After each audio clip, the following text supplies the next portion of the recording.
भूगवाड़े classes में आपका स्वागत है। मैं आपको राजनीति विज्ञान पढ़ाऊँगा, जिसमें महत्वपूर्ण राजनीतिक कथन और पुस्तकें और उनके लेखक पढ़ाऊँगा, जो net, JRF, set, TGT, PGT के लिए महत्वपूर्ण है। वीडियो को शुरुआत करने से पहले आपको मैं एक कथन बोलता हूँ, जिसका आंसर आपको कमेंट बॉक्स में आंसर देना है। राजनीति विज्ञान को शक्ति का विज्ञान कौन मानता है? एक बार और सुन लो। राजनीति विज्ञान शक्ति का विज्ञान है, यह कौन मानता है? ठीक है, शुरुआत करते हैं। जब मैं राजनीति विज्ञान शीर्षक के अंतर्गत परीक्षा प्रश्नों को देखता हूँ, तो मुझे प्रश्न के प्रति नहीं वरन शीर्षक के प्रति खेद होता है। यह कथन मैटलैंड का है। अगला कथन है, राजनीति को विज्ञान मानना तो बहुत दूर रहा, यह कलाओं में भी सबसे पिछड़ी हुई कला है। यह कथन बकल महोदय का है। अगला कथन है, राज्य न ही ईश्वर की रचना है, न श्रेष्ठ शारीरिक बल की, न ही प्रस्तावों एवं सम्मेलनों की कृति है, न ही परिवार का मात्र विस्तार है। यह कथन गार्नर का है। अगला कथन, राज्य परिवारों और गांवों का संगठन है, जिसका उद्देश्य एक पूर्ण और आत्मनिर्भर जीवन प्रदान करना है। यह कथन अरस्तू का है। अगला कथन है, राज्य एक परिवार का विस्तार है। यह कथन एरिस्टोटल का है। अगला कथन है, अरस्तू का आदर्श राज्य है, वही प्लेटो का द्वितीय श्रेष्ठ राज्य है। यह कथन सेबाइन का है। अगला कथन है, किसने राज्य को एक संप्रभु भूक्षेत्रीय समूह कहा है? यह कथन लासवेल का है। प्रश्न या अगला कथन है, राज्य एक संसार है जिसे आत्मा अपने लिए बनाती है। यह कथन हीगल का है। अगला कथन है, राज्य विधि का शिशु एवं जनक दोनों है। यह मैकाइवर मानता है। मैकाइवर राज्य विधि का शिशु और जनक दोनों मानता है। अगला कथन, आधुनिक राज्यों में स्थित समूह बनाम राज्यों के होते जा रहे हैं। यह कथन है बार्कर का।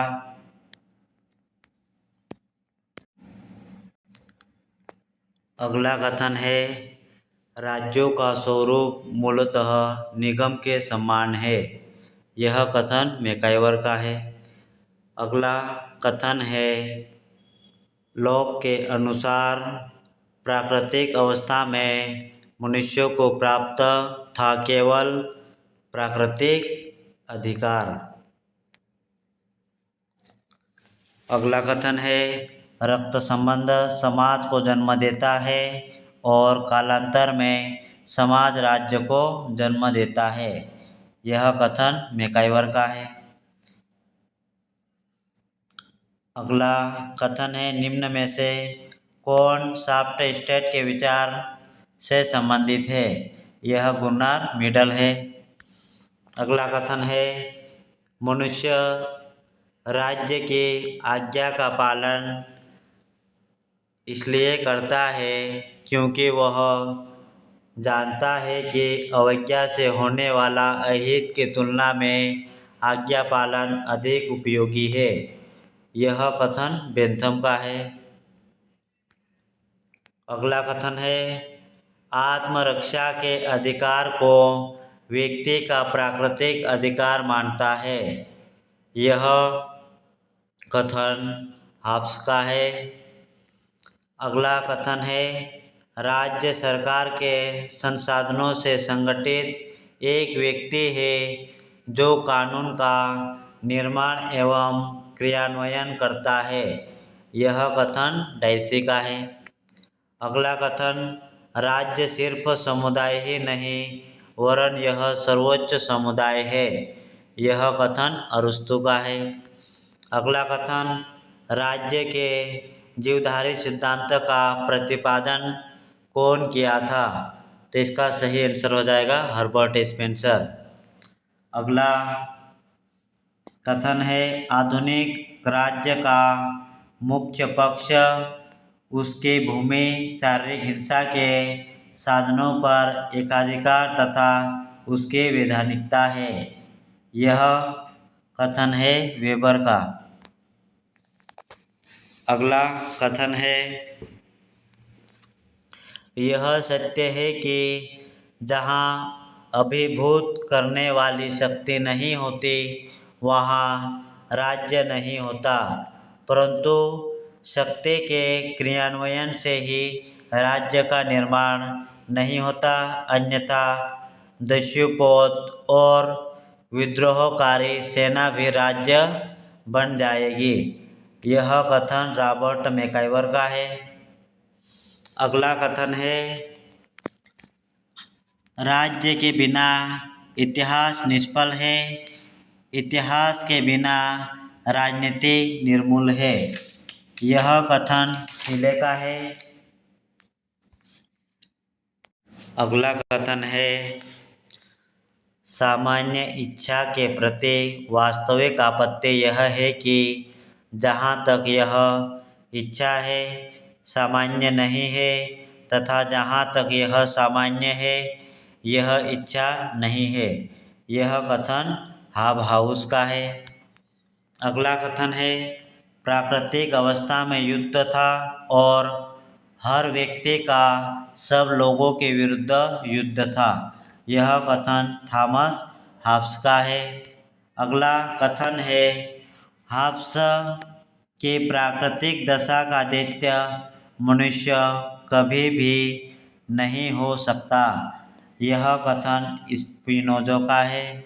यह कथन स्पिनोजा का है। हॉब्स की प्राकृतिक दशा का दैत्य मनुष्य कभी नहीं हो सकता। अगला कथन है प्राकृतिक अवस्था वाले मनुष्य को आदर्श बर्बर की संज्ञा किसने दी थी? तो यह कथन है रूसो का। अगला कथन है प्राकृतिक अवस्था शांति सद्भावना पारस्परिक सहयोग तथा सुरक्षा की अवस्था थी। यह कथन जॉन लॉक का है। अगला कथन है आदमी जन्म के वक्त आज़ाद है और बाद में हर जगह जंजीरों में जकड़ा हुआ है। यह कथन रूसो का है। कथन शुरुआत करते हैं। जितनी संप्रभुताएं होती है उतने ही राज्य होते हैं। यह कथन गेटेल का है। गेटेल का कथन है जितने संप्रभुताएं होती है उतने ही राज्य होते हैं। अगला कथन है नागरिक शास्त्र के शिक्षण का प्रमुख लक्ष्य अच्छे नागरिक तथा उच्च श्रेणी का नागरिक चरित्र से उत्पन्न करना है। यह कथन बिनिंग एवं बिनिंग का है। अगला कथन है शक्ति का हस्तांतरण हो सकता है न कि इच्छा का जो कि संप्रभु होती है। यह कथन रूसो का है। अगला कथन कानून न केवल जनमत के आधार पर बने बल्कि कानून जनमत के आगे आगे भी चले। यह कथन पीएस मुहार का है। अगला कथन है कानून बाह्य कार्य के वे सामान्य नियम हैं जिन्हें प्रभुत्व संपन्न राजनीतिक सत्ता लागू करते हैं। यह कथन हॉलैंड का है। अगला कथन है, वास्तविक कानून उसका आदेश है जिसे दूसरों का आदेश देने का अधिकार रहता है। यह कथन थॉमस हॉब्स का है। अगला कथन है, वेद संप्रभु वह निश्चित सत्ता है जो राज्य के सर्वोच्च आदेशों को वेद रूप में व्यक्त कर सके। वह सत्ता जो दैवीय कानून, नैतिक सिद्धांतों तथा जनमत की उपेक्षा कर सके। यह कथन गार्नर का है। अगला कथन है, राजनीतिक संप्रभुता राज्य के उन प्रभावों का वह समूह है जो कानून के पीछे रहती है।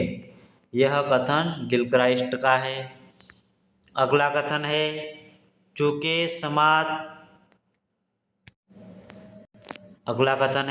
समाज का स्वरूप संघात्मक है, इसलिए सत्ता का स्वरूप भी संघात्मक होना चाहिए। यह कथन लास्की का है। अगला कथन, राजनीति विज्ञान की सबसे बड़ी सेवा यह होगी कि प्रभुता की धारणा को समाप्त कर दिया जाए। यह कथन लास्की का है। अगला कथन है, सार्वजनिक सेवा न कि संप्रभुता राज्य की अनिवार्य विशेषता है। यह लियो डुग्वी की है। अगला कथन है, जहाँ कानून नहीं वहाँ स्वतंत्रता नहीं। यह कथन लॉक का है। लॉक कहता है, जहाँ कानून नहीं वहाँ स्वतंत्रता नहीं। अगला कथन है, कानून संप्रभु का एक आदेश है। यह विधिवादी विचारक ऑस्टिन का कथन है। अगला कथन है, संप्रभुता ऐसी सर्वोच्च सत्ता है जो अन्य किसी सांसारिक सत्ता से स्वतंत्र है। यह कथन ओपेनहाइम का है। चलो आगे महत्वपूर्ण पुस्तकें और लेखक को पढ़ते हैं, जिसमें शुरुआत करते हैं बेंथम से। बेंथम की पुस्तक है फ्रैगमेंट ऑन गवर्नमेंट। अगली पुस्तक है ए डिफेंस ऑफ यूसुअरी। अगली पुस्तक है ए थ्योरी ऑफ पनिशमेंट रिवार्ड। अगली पुस्तक है प्रिंसिपल ऑफ इंटरनेशनल लॉ। अगली पुस्तक है कॉन्स्टिट्यूशन कोड। अगली पुस्तक है प्लान ऑफ पार्लियामेंट्री रिफॉर्म।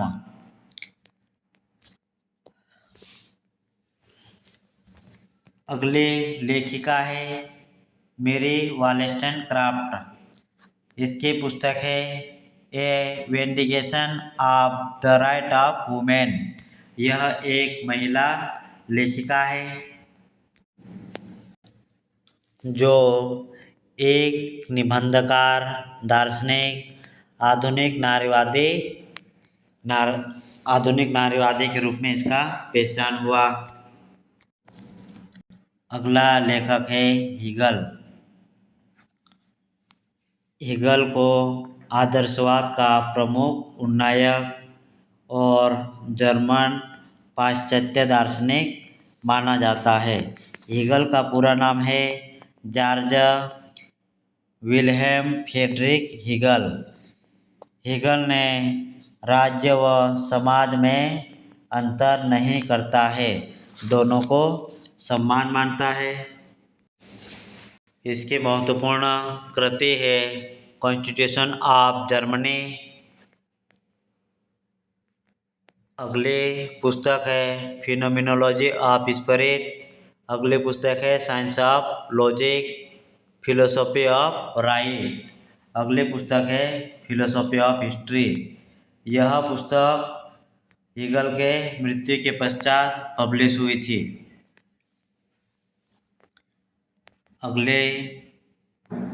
अगला विचारक है जे.एस. मिल। इसे प्रथम व्यक्तिवादी विचारक एवं अंतिम उपयोगितावादी विचारक के रूप में माना जाता है, जिसकी प्रमुख पुस्तकें हैं ऑन लिबर्टी। अगली पुस्तक है the principle of political economy. अगली पुस्तक आएगी सिस्टम ऑफ लॉजिक। अगली पुस्तक है कंसिडरेशन ऑफ रिप्रेजेंटेटिव गवर्नमेंट। अगली पुस्तक है सब्जेक्शन ऑफ वुमेन। अगली पुस्तक है ऑटोबायोग्राफी। ग्रीन एक आदर्शवादी विचारक है जो उदारवाद का आदर्शवादी संशोधन किया था। टी.एच. ग्रीन व्यक्ति को मूलतः सामाजिक मानता है और इसने कल्याणकारी राज्य का सिद्धांत का प्रतिपादन किया था। इन्हीं के साथ में 3 आदर्शवादी विचारक थे जो इंग्लिश लेखक माने जाते थे या माने जाते हैं, ग्रीन, ब्रैडले, बोसांके। इसका यह सामान्य परिचय हो गया। इसकी प्रमुख कृति है ग्रीन की lecture on the principle of political obligation. ऐसे महत्वपूर्ण वीडियो के लिए आप हमारे चैनल को लाइक, सब्सक्राइब करें और बेल आइकन को भी दबाएं। और आपको जो भी टॉपिक महत्वपूर्ण लगता है या इसके अलावा कौन सा टॉपिक जो आपको पढ़ना है, उस टॉपिक को भी आप कमेंट बॉक्स में बता सकते हैं। धन्यवाद।